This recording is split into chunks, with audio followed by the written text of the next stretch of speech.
Dalawang bata naman po tinamaan sa mata ng apoy dahil pinagbabawal na boga sa magkahiwalay na insidente sa Iloilo at Zamboanga. Mula nitong Biyernes ay nasa mahigit 40 na ang bilang ng mga biktima ng paputok sa kabila ng kampanya ng DOH. Saksi si Chino Gaston.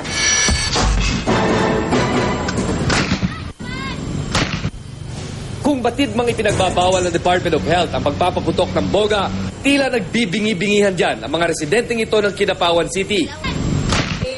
Halaw sa kanyang kawayan, patok ang mga boga dahil katunog nito ang mga paputok na gawa sa pulbura.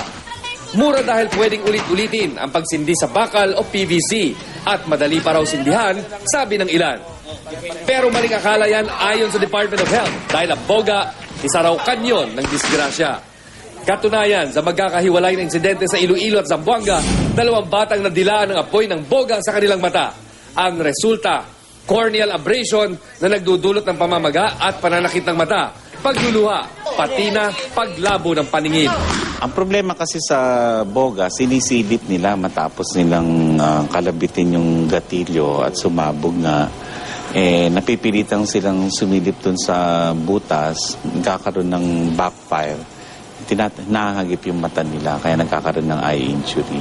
Tuloy rin ang babala ng Department of Health kontra paggamit ng paputok. Sa Legazpi City sa Albay, naputukan sa kamay ang batang si Nicole Tivoli ng pigulong inabot ng kanyang pinsan.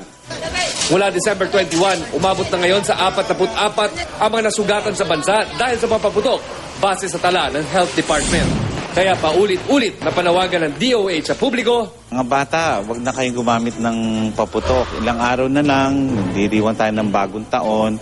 Hangarin namin, buo ang inyong kamay. Igangnam na lang natin yan. Tinuruan na namin kayo, kaya nyo yan.